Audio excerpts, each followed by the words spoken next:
पेट में हल्का सा दर्द हुआ नहीं कि हम इंडियंस का डिफॉल्ट आंसर रेडी होता है, अरे कुछ नहीं एसिडिटी होगी। हल्का सा उभार दिखा, अरे कुछ नहीं गैस होगी। But her bar problem gas की नहीं हो सकती। इसीलिए हमारा आज का एपिसोड है हर्निया के ऊपर। आज के हमारे इस पॉडकास्ट में हमारे साथ हैं मिरेकल्स हेल्थ केयर गुड़गांव के experience minimal invasive and laparoscopic surgeon doctor Govind Yadav. तो सबसे पहला सा रेड फ्लैग क्या होता है जिसमें पेशेंट को सीरियसली लेना चाहिए? रेड फ्लैग्स ये होता है कि जब आप खड़े होते हैं तो आपकी नाभि के आसपास या आपके ग्रोइन एरिया में, या फिर जब आप कॉफ करते हैं या कोई भी आप वेट लिफ्टिंग करते हैं तो एक स्वेलिंग या लंप आ जाता है। कि जो जिम गोवर्स हैं उनकी लाइफस्टाइल में बहुत ज़्यादा हर्निया केसेस बढ़ रहे हैं। क्या इसकी वजह ये हो सकती है कि वो हैवी वेट्स उठाते हैं जिम में, इसकी वजह से हो सकता है, या कुछ और रीज़न है? तो जब जिम में जाते हैं, आप वेट लिफ्ट करते हैं तो क्या होता है, इंट्रा एब्डोमिनल प्रेशर बढ़ता है, तो जिम जाने वाले लोगों में हर्निया बन सकता है। सर, हर्निया क्या सिर्फ बुजुर्ग लोगों को होता है? जी नहीं, हर्निया किसी भी एज में हो सकता है, किसी भी सेक्स में हो सकता है, इनकी फीमेल्स में भी हो सकता है। अजीब सा मिथ है कि हर्निया बेल्ट पहन लो तो हर्निया ठीक हो जाएगा।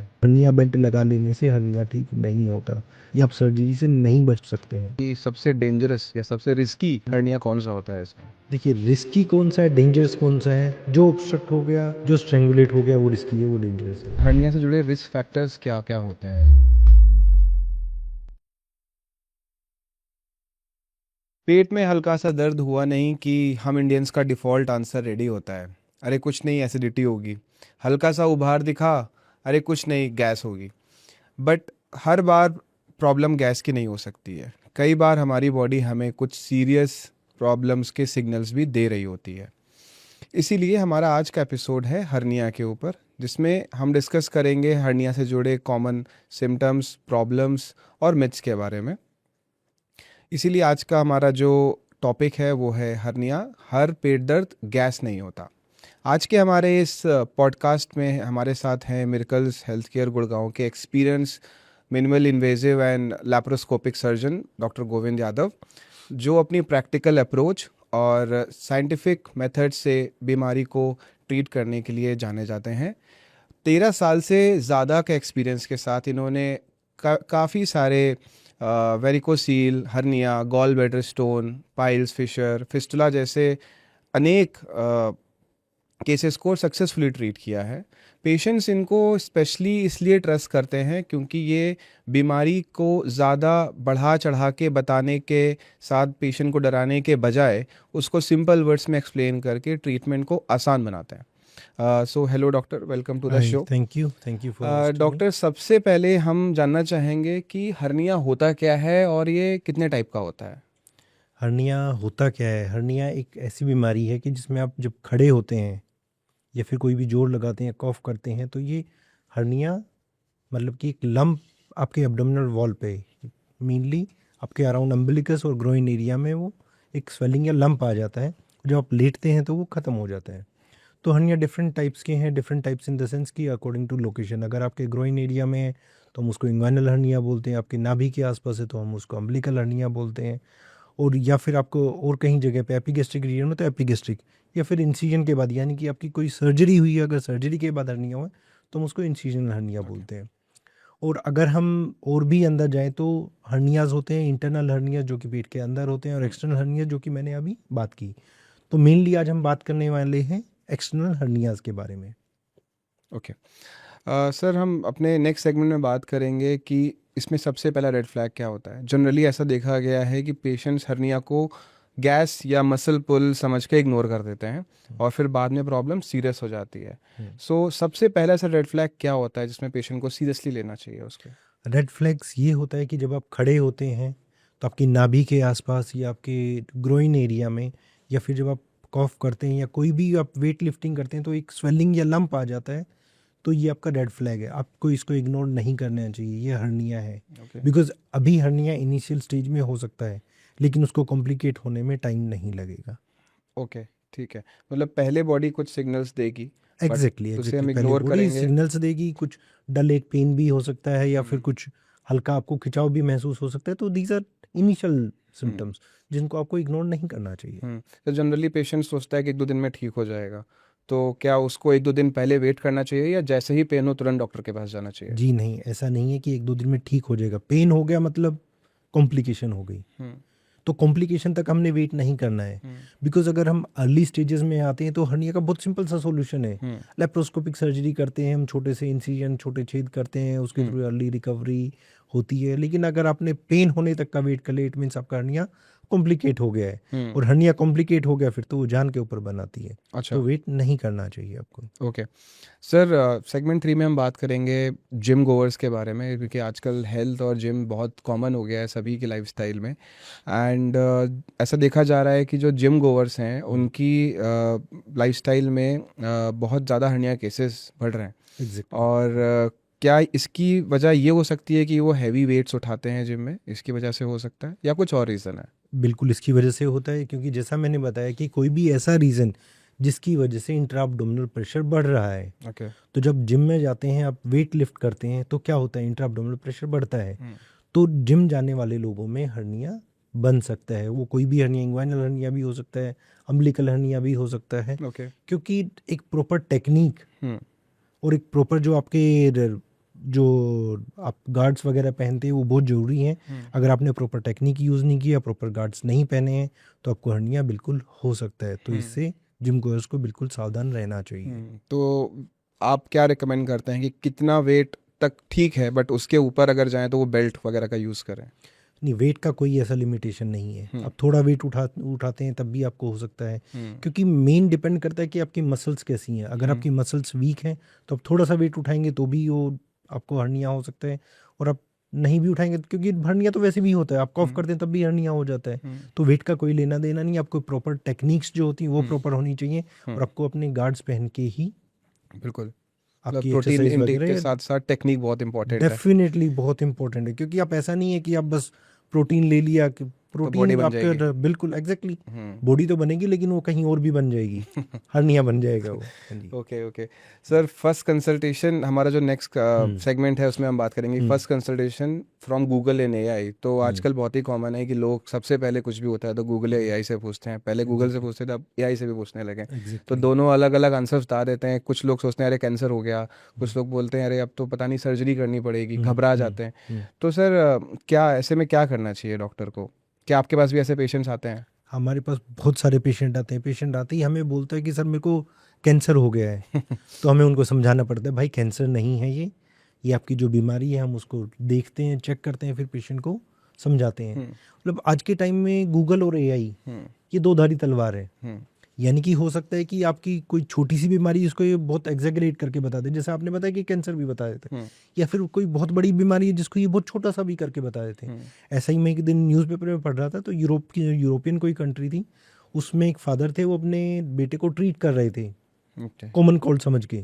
3-4 महीने तक वो ट्रीट करते रहे, लेकिन फिर बाद में क्या पता चले, जब वो डॉक्टर के पास गए, जब उन्होंने डायग्नोसिस कराया, तो उनको स्टेज 4 लंग कैंसर था। तो ऐसा नहीं है कि ये छोटी चीज़ को बड़ी बताती है, बड़ी चीज़ को भी वो छोटी चीज़ बता देता है। तो आपको अगर कुछ भी है तो डॉक्टर से जाके मिलिए। गूगल और एआई आपका गूगल कोई डॉक्टर नहीं है। या फिर आपको ये हो सकता है कि आपकी बीमारी को बहुत छोटा बता दें, या जैसे मैंने बताया कि छोटी बीमारी को बड़ा भी बता सकते हैं। तो ऐसे नहीं करना तो चाहिए। टेंशन फ्री की जगह टेंशन फुल भी कर सकता है। एग्जैक्टली। आपकी Google। टेंशन, आप सोचते हैं डॉक्टर के पास जाएंगे तो डॉक्टर ये बता देगा, वो बता देगा, डॉक्टर ये वो नहीं बताएगा।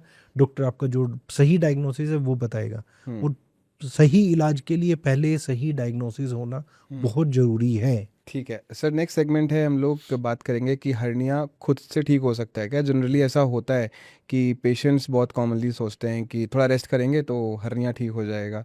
ये सच है या मिथ? ये बिल्कुल बहुत बड़ा मिथ है। रेस्ट करने से हर्निया ठीक नहीं होता है। इनिशियल स्टेजेस में जब आप खड़े होते हैं तो हर्निया बाहर निकलता है, लेकिन आप लेट जाते हैं तो वो अंदर हो जाता है। लोगों को लगता है कि नहीं ये ठीक हो गया, ये ठीक नहीं होता है। क्योंकि हर्निया है क्या? हर्निया आपकी जो मसल है उसमें वीकनेस है, जिसकी वजह से उसमें डिफेक्ट बन गया है, और वहाँ से आपके इंटरनल जो ऑर्गन्स है वो बाहर आने लगे हैं। और जब आप लेटते हैं तो वो हो सकता है बाहर अंदर चले जाएं इनिशियल स्टेजेस में, वो भी लेटर स्टेजेस में तो वो अंदर जाना भी बंद हो जाते हैं। तो रेस्ट करने से हर्निया ठीक नहीं होता है।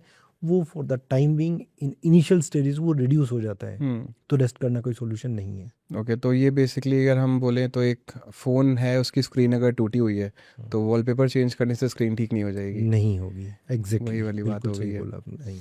डॉक्टर, नेक्स्ट सेगमेंट में हम बात करेंगे कि लोग ट्रीटमेंट के बारे में सुन के डर जाते हैं। हम्म, तो अक्सर जब लोगों को पता चलता है कि उन्हें हर्निया है तो सबसे पहले तो उनके मन में एक फियर आ जाता है कि अब तो ऑपरेशन होगा, और डायग्नोसिस से कम सर्जरी से ज़्यादा डर लगता है उनको, बेसिकली ट्रीटमेंट से ज़्यादा डर लगता है। तो ये सिचुएशन में पेशेंट को क्या करना चाहिए, और फियर को वो कैसे लाइक कंट्रोल करे और उसको अपने ऊपर ज़्यादा हावी ना होने दे, और कैसे जाके उस ट्रीटमेंट को अच्छे से करे, उसमें क्या कर सकते हैं? देखिए, ऑपरेशन का नाम आते ही हर कोई डरता ही है, हम्म। ये कॉमन है, दैट्स क्वाइट कॉमन। हम्म। लेकिन एक कहावत हमने सुनी है ना, हम्म।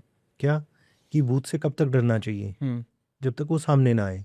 लेकिन जब वो सामने आए तो क्या करना चाहिए, उससे मुकाबला करना चाहिए। हम्म। एक हमने बचपन में स्टोरी भी पढ़ी थी, हम्म। क्या था कि एक औरत होती है, वो डरती है कि चोर ना आ जाए, चोर ना आ जाए। उसके घर में चोर आते हैं तो वो क्या करती है, वो मिर्ची उठा के उनके आंखों में डाल देती, चोर भाग जाते हैं। हम्म। अगर वो डर गई होती, वहीं बैठ गई होती, तो तो फिर। क्या होता, वो मार पीट के चले जाते, सब कुछ छीन के ले जाते। हम्म। तो ऐसा ही है, सर्जरी के नाम से डरते हैं। लेकिन आज के टाइम में सर्जरी वो नहीं रह गई कि जिससे हमें डरना हो पड़े। क्योंकि पहले के ज़माने में जब हम सर्जरीज करते थे, उसमें क्या करते थे, बहुत बड़ा चीरा लगता था, टाँके भी लगते थे, फिर पेशेंट को रेस्ट भी करना होता था, टाँके भी निकलवाने आना होता था। आज के टाइम में जो हमारी सर्जरीज है वो मिनिमली इन्वेजिव है। मिनिमली इन्वेजिव मतलब कि लेप्रोस्कोपिक सर्जरीज करते हैं हम, जिसमें बहुत छोटे छोटे हम होल्स करते हैं, 5 to 10 mm के, उसके थ्रू हम जाते हैं और सर्जरी हम करते हैं। तो उसमें अर्ली रिकवरी है, पेन फ्री होता है, मतलब बहुत मिनिमल पेन होता है, मिनिमल स्कारिंग है, मिनिमल ब्लड लॉस है। आप उसी के हमारे पेशेंट सर्जरी के तुरंत बाद उठ के घूमना फिरना करते हैं, सब कुछ वो अपना 1 घंटे के बाद में यूरिन वगैरह जाते हैं, घूमते हैं, 6 घंटे के बाद में हम खाना खिला देते हैं, नेक्स्ट डे जाके अपना नहाना धोना सब कुछ नॉर्मल करते हैं। तो आज के टाइम तो हम जो सर्जरीज करते हैं वो सूचरलेस सर्जरीज होती हैं। तो आज के टाइम सर्जरी से डरने की ज़रूरत नहीं है। And more over general anaesthesia में सर्जरी होती है तो आपको कोई पता भी नहीं चलता, आप पूरी तरह सोए हुए रहते हैं। तो आज के टाइम में डरने की ज़रूरत नहीं है। पहले के टाइम में हम डरते थे कि ठीक है सर्जरी होगी तो 10 दिन रिश्तेदार को बुलाना पड़ेगा जी, बिस्तर में रहना पड़ेगा जी, उठ नहीं सकेंगे। आज के टाइम में ऐसा नहीं है। आज के टाइम में तो मैं कह रहा हूँ कि मेरा पेशेंट सर्जरी के तुरंत 1 घंटे के बाद उठ के घूमता फिरता है, कोई कैथेटर नहीं डालते, कोई हम ट्यूब्स नहीं डालते हैं। ओके। तो आज के टाइम में डरने की ज़रूरत नहीं है। सर, अगर एकदम सिंपल लैंग्वेज में हम समझने की कोशिश करें तो लैप्रोस्कोपिक सर्जरी होती क्या है और ये कैसे की जाती है? लेप्रोस्कोपिक सर्जरी में जैसा मैंने बताया कि हम छोटे छोटे छेद करते हैं एब्डोमिनल वॉल में, छोटे छोटे छेद करके फिर हम उसको, जो आपके एब्डोमिनल वॉल है उसको फुलाते हैं कार्बन डाइऑक्साइड गैस डाल के। और ओके। उसके बाद में फिर हम अपनी, जो हमारा कैमरा अंदर जाता है, हमारे इंस्ट्रूमेंट्स अंदर जाते हैं और हम उससे सर्जरी करते हैं। तो लेप्रोस्कोपिक सर्जरी बहुत ही मिनिमली इन्वेजिव सर्जरी आज के टाइम में है, जो कि छोटे छेद से होती है और तुरंत उसमें रिकवरी होती है, कोई खास ब्लड लॉस नहीं है, कोई स्कारिंग नहीं है। पहले के टाइम में जो बड़ी सर्जरीज होती थी उसमें लेटे रहना पड़ता था, बहुत बड़ा चीरा लग जाता था, पेशेंट परेशान रहता था, ड्रेन्स भी डलती थी, कैथेटर भी डलते थे। तो laparoscopic surgery minimally invasive surgery है, जिसमें कि तुरंत के तुरंत बाद आप घूमना फिरना शुरू करते हैं, नेक्स्ट डे जाके अपना नॉर्मल नहाना धोना करते हैं। ओके। तो ट्रीटमेंट इतना कॉम्प्लेक्स नहीं है जितना गूगल और एआई ने उसको बना दिया है, क्योंकि जनरली एग्जैक्टली गूगल तो बताता है कि बहुत ही टाइम टेकिंग सर्जरी है, रिस्की भी होती है। सर, अगर किसी पेशेंट को डायबिटीज़ या बीपी की प्रॉब्लम है तो सर्जरी करना कितना कॉम्प्लेक्स हो सकता है? नहीं, सर्जरी करना कोई कॉम्प्लेक्स नहीं होता है।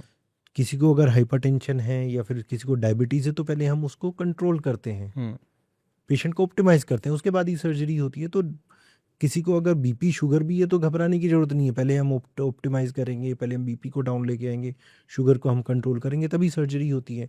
तो आज के टाइम में तो इतनी अच्छी मेडिसिन आ गई हैं, तो इन चीज़ों में कोई डरने की या घबराने की कोई बात है ही नहीं। डॉक्टर, नए सेगमेंट है मिथ्स वर्सेस फैक्ट्स के बारे में।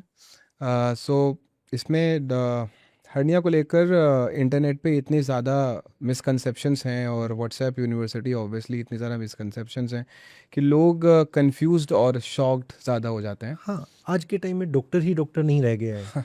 हर कोई कैमरा उठाता है और अपने आप को डॉक्टर बन जाता है। हाँ। अगर ये हो गया तो धनिया खा लीजिए, ये हो गया तो मेथी खा लीजिए, ये एक्सरसाइज कर लीजिए, ये व्यायाम कर लीजिए। तो आज के टाइम में बहुत सारे हैं, आपको बेवकूफ़ बनाने के लिए, बरगलाने के लिए दुनिया बैठी हुई है। जी। तो सर, इसी के बारे में थोड़ी सी बात करते हैं और मिसकंसेप्शंस जो हैं उनको क्लियर करते हैं। सो सर, हर्निया क्या सिर्फ बुज़ुर्ग लोगों को होता है? जी नहीं, हर्निया किसी भी एज में हो सकता है, किसी भी सेक्स में हो सकता है, यानी कि फीमेल्स में भी हो सकता है या किसी भी एज ग्रुप में होता है। जैसा कि अभी हमने पहले बात की थी कि हर्निया जिम गोअर्स कौन है, यंग एज यंग। पॉपुलेशन है, हम्म। और फीमेल्स में भी होता है। हम्म। फीमेल्स में क्या है, यंग एज में जब वो प्रेगनेंसी होती है तो उसमें भी हर्निया हो जाता है। तो ये नहीं है कि ओल्ड एज में ही होता है। हाँ, ओल्ड एज में थोड़े से चांसेस बढ़ जाते हैं, क्योंकि ओल्ड एज में जैसे जैसे हमारी एज बढ़ती है तो हमारी मसल्स वीक हो जाती हैं।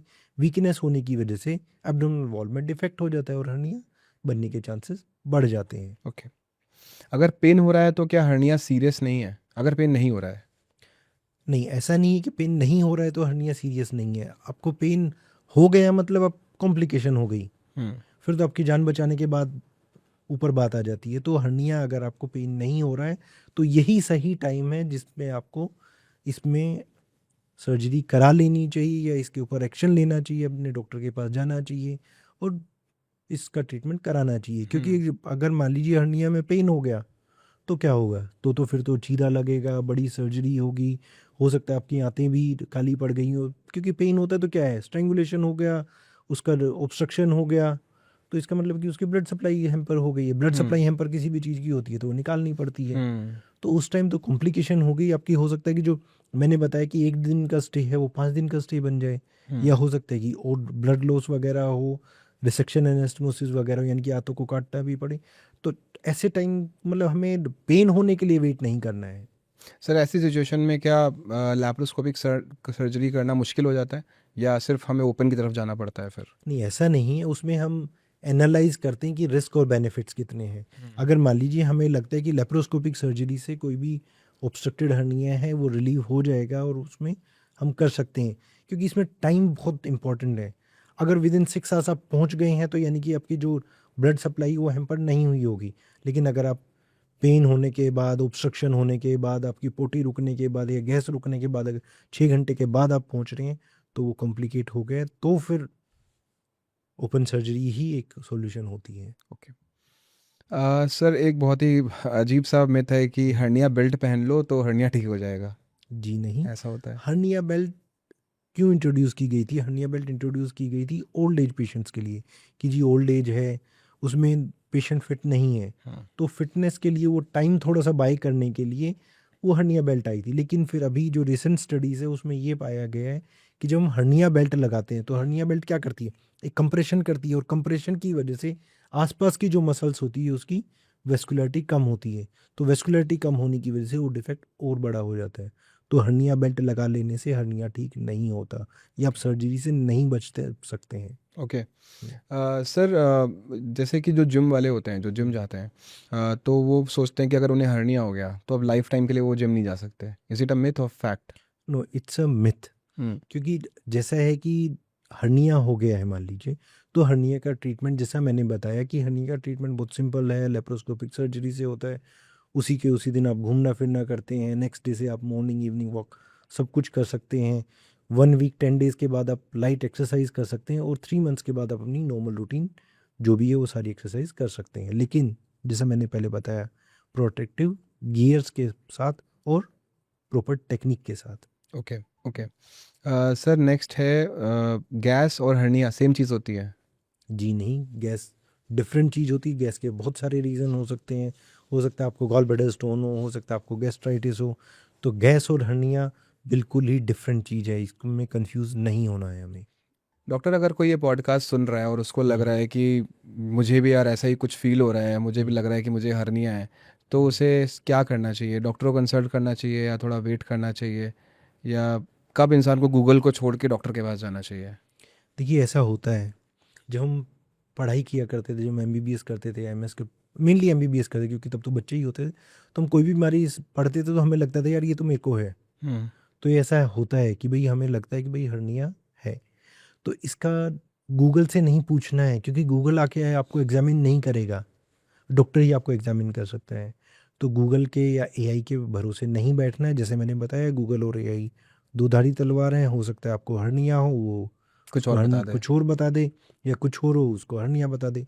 तो अब डॉक्टर के पास जाइए, आपका ना एग्जामिन कराइए और निश्चिंत हो जाइए। हम्म। तो गूगल और एआई के चक्कर में भी आप बैठ के आप परेशानी होने वाले हैं। हम्म। तो उससे बेटर है कि आप घर से बाहर निकलें, डॉक्टर के पास जाएं और अपना एग्जामिनेशन कराएं।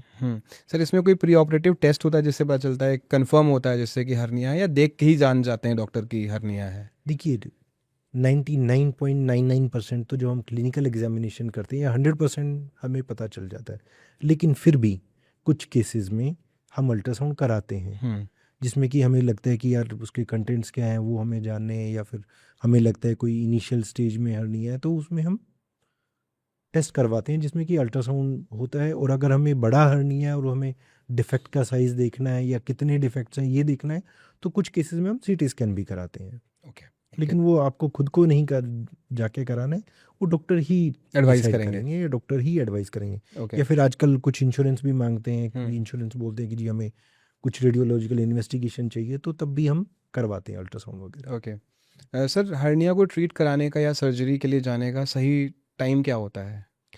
देखिए हर्निया को ट्रीट कराने का या सही कराने का टाइम में एक छोटा सा एग्जांपल है, उससे मैं आपको समझाऊंगा। मैं अपने सारे पेशेंट्स को बोलता हूँ, पेशेंट बोलते हैं कि सर सर्जरी कब करानी चाहिए, तो मैं एक ही एग्जांपल बोलता हूँ। मान लीजिए मैं रोड पे निकलता हूँ, एक बाइक लेके निकल रहा हूँ या मैं गाड़ी लेके निकल रहा हूँ, तो मेरे को हेलमेट या सीट बेल्ट कब लगाना चाहिए? बाइक पे बैठते वक्त। As soon as we go out. क्यों? Because risk start accidents from. Do happen. वो कब होगा हमें बता के तो नहीं होगा कि जी आज मैं एक्सीडेंट होने जा रहा है तो आज मैं हेलमेट पहन लूँ। तो ऐसे ही कॉम्प्लिकेशंस कब होगी नोबडी नोज।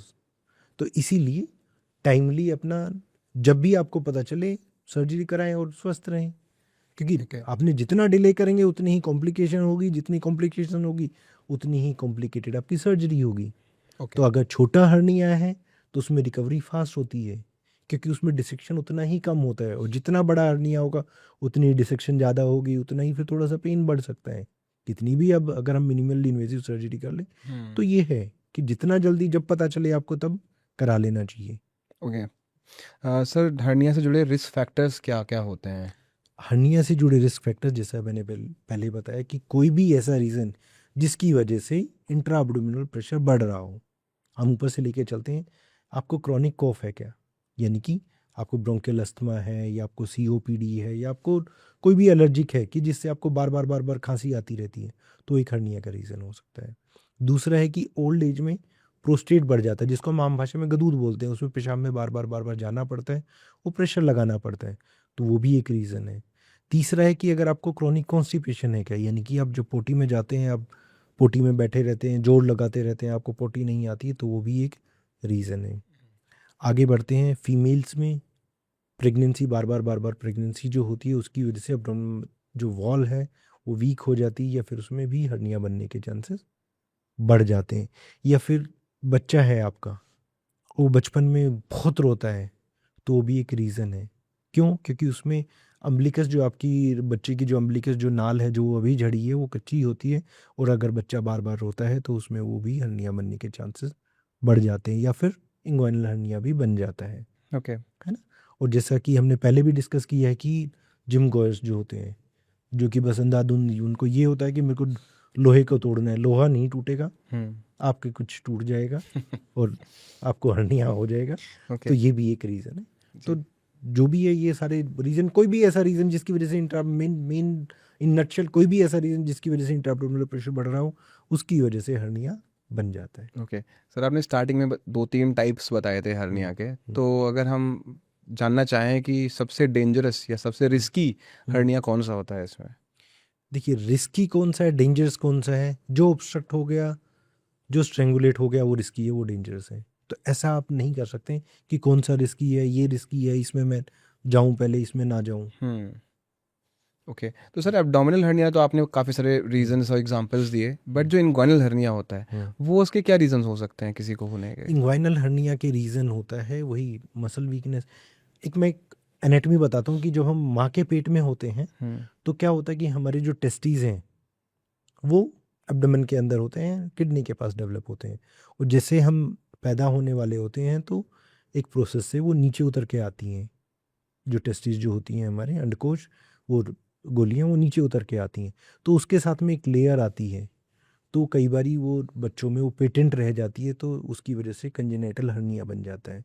या फिर अगर मान लीजिए वो अच्छे से फ्यूज़ नहीं हुई है तो उसकी वजह से आप जिम जाते हैं और वेट उठाते हैं तो उसकी वजह से भी वो हर्निया बन जाते हैं वहाँ पे। तो इंग्वाइनल हर्निया उसकी वजह से भी बन सकता है। ओके।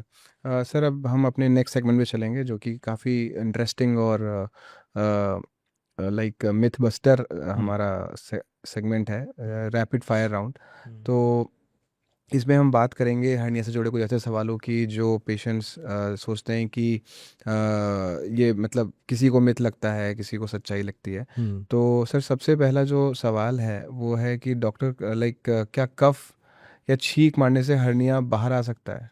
बिल्कुल बाहर आ सकता है, क्योंकि कफ और छींक मारने से क्या होता है, इंटरएब्डोमिनल प्रेशर प्रेशर बढ़ बढ़ता रहा है। है। प्रेशर बढ़ रहा है तो हर्निया बाहर आ सकता है। ओके। और बहुत बारी तो ऐसा होता है कि कफ या छींक मारने से ही हर्निया स्ट्रेंगुलेट हो गया या ऑब्स्ट्रक्ट हो गया, और फिर पेशेंट भाग के आते हैं कि हमें तो जी ये था, बहुत दिनों से ये अंदर जा रहा था लेकिन अभी एकदम से नहीं जा रहा है अंदर। हम्म। तो बिल्कुल बढ़ सकता है और ये कॉम्प्लिकेट भी कर सकता है। ओके। क्या हर्निया सिर्फ मेन को होता है या वुमेन को भी हो सकता है? हर्निया फीमेल्स में भी होता है। हम्म। ये एक मिथ है कि भाई हर्निया सिर्फ मेन मेल्स को में होता होता है। अगर हम इंग्वाइनल हर्निया की बात करें तो इंग्वाइनल हर्निया मेल्स में ज़्यादा होता है, फीमेल्स में कम होता है। लेकिन अगर आप मेरी ओपीडी में आएंगे मिरेकल्स में सेक्टर 82 में, तो मेरी ओपीडी के बाहर एक सिस्टर है हमारी, उनको इंग्वाइनल हर्निया ही था। और वो रेयर काइंड का इंग्वाइनल हर्निया था जिसमें कि उनकी ओवरी का कुछ पार्ट था वो गया हुआ था। तो हर्निया मेल्स में ही नहीं फीमेल्स में भी होता है। हाँ, मेल्स में होने के, जैसे मैंने पहले बताया कि भाई मेल्स में होने के थोड़े से ज़्यादा कारण हैं, लेकिन फीमेल्स में भी हर्निया होता है। अच्छा, और अगर हम अम्बिलिकल हर्निया की बात करें तो वो फीमेल्स में ज़्यादा होता है। क्यों? क्योंकि फीमेल्स में प्रेगनेंसी होती है और बहुत सारे रीजंस होते हैं जिसकी वजह से इंट्राअब्डोमिनल प्रेशर बढ़ता है। तो फीमेल्स में अम्बिलिकल हर्निया ज़्यादा होता है। इंग्वाइनल हर्निया मेल्स में ज़्यादा होता है, लेकिन ऐसा नहीं कि दूसरे सेक्स में नहीं हो सकता है, बिल्कुल हो सकता है। बिल्कुल हो मेल सकता है। इंग्वाइनल फीमेल में हो सकता है और अम्बिलिकल तो ऑब्वियसली दोनों, मेल फीमेल्स दोनों में होता है। Okay okay. सर अगर पेशेंट को लगता है कि स्वेलिंग कभी कभी आती है और हम्म। कभी कभी चली जाती है तो क्या हम्म। फिर भी टेंशन वाली बात है? बिल्कुल टेंशन वाली बात है, क्योंकि वो कभी कभी वाली कब आके फंस जाएगी और कब वो स्ट्रेंगुलेट हो जाएगा वो हमें तो पहले तो नहीं पता चलेगा। हम्म। आप सपोज कीजिए आप किसी दिन पोटी करने गए हैं, आपको कॉन्स्टिपेशन हो रखा है, आपने जाके दबा के जोर लगाया और एकदम से हर्निया फंस गया, फिर क्या होगा? हम्म। है ना? जैसे मैंने पहले बताया कि मैं 20 साल से गाड़ी चला रहा हूँ, 20 साल से बाइक चला रहा हूँ, 20 साल से मेरा एक्सीडेंट नहीं हुआ, तो इसका मतलब नहीं कि आज नहीं होगा। करेक्ट। वो कभी भी हो सकता है। हम्म।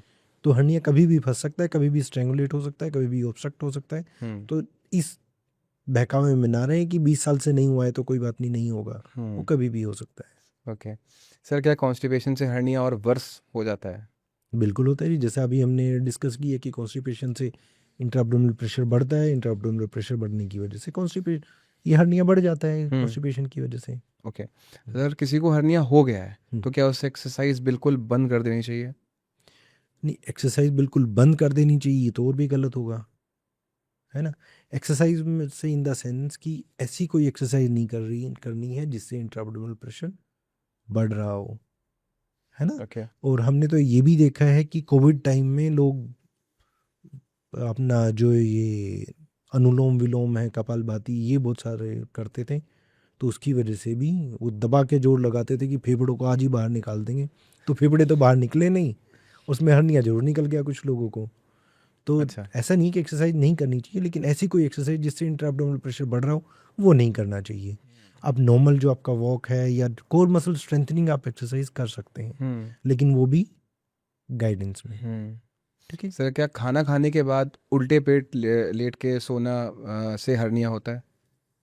ऐसे तो कोई स्टडी नहीं हुई है, ऐसा कुछ हमने देखा भी नहीं है आज कि तक। उससे अगर प्रेशर पड़ रहा है? नहीं, प्रेशर अंदर से बढ़ना, हम्म। बाहर से बढ़ना नहीं, हम्म। अंदर से बढ़ना। गुब्बारा है, गुब्बारे में आप अंदर से हवा डालेंगे हम्म। तो वो फूटेगा, हम्म। बाहर से आप उसको कुछ करेंगे थोड़ी ना कुछ फूटेगा। नहीं होगा। हाँ, तो अंदर का जो इंट्रा एब्डोमिनल प्रेशर है वो नहीं बढ़ना चाहिए, ओके। बाहर के प्रेशर से कुछ नहीं। ठीक है। सर क्या जिम बेल्ट या एब्डोमिनल बेल्ट पहनने से हर्निया ठीक हो सकता है? नहीं, जिम वाली बेल्ट पहनने से या फिर हर्निया बेल्ट पहनने से हर्निया ठीक नहीं होता है। जिम वाली बेल्ट पहनने से आपका ये कि आपको हर्निया अगर नहीं हुआ है तो उसमें आपको बचाव हो जाएगा, लेकिन पहनने से ठीक तो नहीं होगा। अच्छा। ओके। अगर नहीं हुआ है तो आप पहनेंगे, अगर हम्म। हुआ है तो फिर पहनने की कोई मतलब नहीं है, और उसकी सर्जरी ही एक ऑप्शन है। सर क्या हर्निया सडनली इमरजेंसी भी बन सकता है? बिल्कुल जी, बिल्कुल बनता है। जैसे मैंने अभी पहले थोड़ी देर पहले हमने डिस्कस किया था कि हर्निया अगर ऑब्स्ट्रक्ट हो गया, स्ट्रेंगुलेट हो गया, ऑब्स्ट्रक्ट मतलब कि वहाँ जाके आते फंस गई हैं और फिर उसमें रुकावट हो गई है, तो उसकी रुकावट की वजह से आपकी पोटी बंद हो जाएगी और आपकी गैस आनी बंद हो जाएगी, आपका पेट फूलना शुरू हो जाएगा, आपको वोमिटिंग स्टार्ट हो जाएगी, है ना? तो इसमें ये वर्ष हो सकता है। और सर सबसे इम्पोर्टेंट चीज़, क्या हर हर्निया को सर्जरी ही लाइक लास्ट रिजॉर्ट है? बिल्कुल जी। हर्निया जैसे मैंने पहले भी बताया कि एक ही सॉल्यूशन है, दैट इज़ सर्जरी। अब सर्जरी में वो आपकी ओपन होगी, लेप्रोस्कोपी होगी, वो आपके हाथ में है। आप जल्दी आ जाएंगे तो लेप्रोस्कोपिक सर्जरी से हम ठीक कर सकते हैं, हाँ। मिनिमल इन्वेजिव सर्जरी से। और आप लेट आएंगे तो हम तो ओपन। ओपन भी करने के लिए तैयार हैं, क्योंकि जब कॉम्प्लिकेशन होगी तो आपकी तो हम तो जान बचानी है, तो हम तो उसके लिए भी तैयार हैं। ओके सर, आपने इतने सारे पेशेंट्स को हम्म, ठीक किया है, तो हम्म, कई बार आपके पास ऐसे पेशेंट भी आते होंगे जो बोलते हम्म, होंगे नहीं जी हमें तो अब दवाई दे दो, कुछ और बता हम्म, दो, सर्जरी नहीं हम्म, करानी हमको। तो हम्म, आखिर ये डर है क्यों लोगों के अंदर कि हम्म। सर्जरी नहीं करानी, बाकी कुछ भी कर लेंगे? देखिए, सर्जरी से जैसा पहले भी मैंने एक्सप्लेन किया था कि सर्जरी से डर तो सभी को लगता है, हम्म। और ये डर मतलब कॉमन है। लेकिन आज के टाइम, जैसा मैंने पहले भी एक्सप्लेन किया, आज के टाइम डरने की ज़रूरत नहीं है। हम्म। क्योंकि अब हम मैं थोड़ा सा एक्सप्लेन करता हूँ कि भाई पहले क्यों डरते थे या पहले क्यों डरने की ज़रूरत थी, अभी डरने की ज़रूरत क्यों नहीं है। हम थोड़ा सा डिफ्रेंशिएट करेंगे कि ओपन सर्जरी और लेप्रोस्कोपिक सर्जरी में। तो पहले की जो सर्जरीज होती थी वो बड़ा चीरा लगता था, 5 से 7 सेंटीमीटर का। बड़ा चीरा लग गया तो ज़्यादा पेन होगा, स्कारिंग भी होगी, फिर सूचर्स भी लगेंगे, उठा के निकलवाने भी पड़ेंगे, हो सकता है आपको ड्रेसिंग भी करवानी पड़े, हो सकता है आपको सिरोमा भी बन जाए, है ना? तो बहुत सारी कॉम्प्लिकेशंस होने के चांसेस रहते थे। तो पहले तो डरने की ज़रूरत होती थी, आज के टाइम में डरने की ज़रूरत नहीं है। क्यों? छोटा चीरा लग रहा है, कोई ब्लड लॉस नहीं है, कोई आपको खास पेन नहीं हो रहा है, आप उसी के उसी दिन घूम फिर रहे हैं। पहले के इसमें तो ऐसा होता था कि आस पड़ोस वाले या रिश्तेदारी उसको उठा रहे होते थे, बिठा रहे होते थे। आज के टाइम तो ऐसा होता है कि मेरे पेशेंट्स आते हैं तो वो कहते हैं कि सर मेरी सर्जरी हुई थी, मैं तो बिल्कुल ठीक हूँ, मैं तो घूम फिर रही हूँ, मेरे रिश्तेदार और आ गए, उनकी और सेवा करनी पड़ रही है। तो अब 4 दिन बाद या 5 दिन बाद मेरे रिश्तेदार गए हैं, तो अब मेरे को थोड़ा सा सुकून मिला है। तो आज के टाइम में किसी सर्जरी से डरने की ज़रूरत नहीं है, क्योंकि छोटी सर्जरी है और मिनिमल इन्वेजिव सर्जरी है, अर्ली रिकवरी है। तो आज के टाइम में डरने की ज़रूरत नहीं है। डर तो ऑब्वियसली लगता है हर किसी को, और डरना भी चाहिए। जैसा मैंने पहले भी एग्जांपल दिया था कि भूत से कब तक कब डरोगे? तक डरोगे, हम्म। जब सामने आ जाए तो उसका मुकाबला करें। जी। सर क्या हर्निया कैंसर का फॉर्म भी ले सकता है इन जी एनी केस? नहीं, ये एक मिथ है। हम्म। हर्निया कभी कैंसर का फॉर्म नहीं लेता है। जी। हर्निया में कैंसर नहीं बनता है। हर्निया में क्योंकि गांठ ही नहीं है। हर्निया में क्या, जो गांठ या स्वेलिंग जो आपको दिख रही है वो क्या है? वो आपके इंटरनल ऑर्गन्स हैं। हम्म। तो कोई ऐसी बाहरी गांठ नहीं है, या कोई ऐसा कोई कि भाई अजीब कोई अब निकल गई हो, या कोई सेल्स की आउटग्रोथ हो गई हो, या सेल्स का मल्टीप्लिकेशन, ऐसा नहीं है। हर्निया क्या है? हर्निया ये है कि आपकी एब्डोमिनल वॉल थी जिसमें वीकनेस हो गई, वहां से अंदर के कंटेंट्स बाहर आ रहे हैं। कोई बाहर कोई ऐसी गांठ नहीं है। ओके। तो हर्निया कैंसर में नहीं बदलता, ये मिथ है। जी। सर क्या अगर किसी को एब्डोमिनल वॉल या इंगुइनल एरिया में कोई भी अगर दूसरी टाइप की भी गांठ दिखती है, तो क्या हर गांठ ज़्यादातर हर्निया ही होती है या कुछ और जी भी हो नहीं, सकता है? बहुत सारी गांठें होती हैं, तो हर गांठ हर्निया नहीं होती है। कौन सी गांठ हर्निया हो सकती है, कौन से लंप हर्निया हो सकते हैं? कि जो आप खड़े होते हैं, खांसते हैं, या कुछ भी जोर लगाते हैं तो जो बाहर निकल रही है, और लेटते हैं तो अंदर चली जा रही है, वो हर्निया है। वैसे तो दो बहुत सारी गांठें होती हैं। इंग्वाइनल हर्निया में लिम्फ नोड्स हो सकती हैं, हम्म। या आपकी बॉडी में कहीं भी लाइपोमा हो सकता है, या कोई सिस्ट हो सकती है, या कोई एब्सिस टाइप का कुछ भी। तो हर गांठ हर्निया नहीं होती। हम्म। सिंपल। ओके। सर हर्निया में क्या इन्फेक्शन भी हो सकता है या कुछ ऐसा रेडनेस या इन्फेक्शन? एग्जैक्टली जो मैं स्ट्रेंगुलेशन, बार बार एक वर्ड हम्म। बोल रहा था, स्ट्रेंगुलेशन। तो स्ट्रेंगुलेशन में यही होता है कि स्ट्रेंगुलेशन में पेन भी हो सकता है, उसमें रेडनेस भी आती है, क्योंकि वहाँ पे इन्फ्लामेशन हो जाती है, इन्फेक्शन हो जाता है, इन्फ्लामेशन हो जाती है, फिर इन्फेक्टिव फ्लूइड भी वहाँ कलेक्शन हो सकता है। तो स्ट्रेंगुलेशन ऑब्स्ट्रक्शन में ये सारी चीज़ें हो सकती हैं। नॉर्मल हर्निया में ये नहीं होती हैं, लेकिन अगर स्ट्रेंगुलेशन हो गया तो इन्फेक्शन भी हो गई, वहाँ रेडनेस भी हो जाएगी, और भी बहुत सारी चीज़ें हो जाएंगी। ठीक है।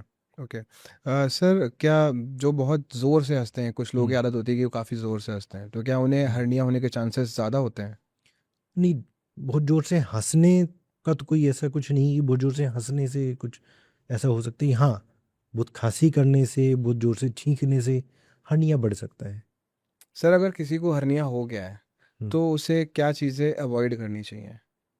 हर्निया हो गया है तो जैसा मैंने बताया कि पहले कि कोई भी ऐसा रीज़न जिसकी वज़ह से इंट्रा-एब्डोमिनल प्रेशर बढ़ रहा हो, हम्म। तो वो क्या हो सकता है?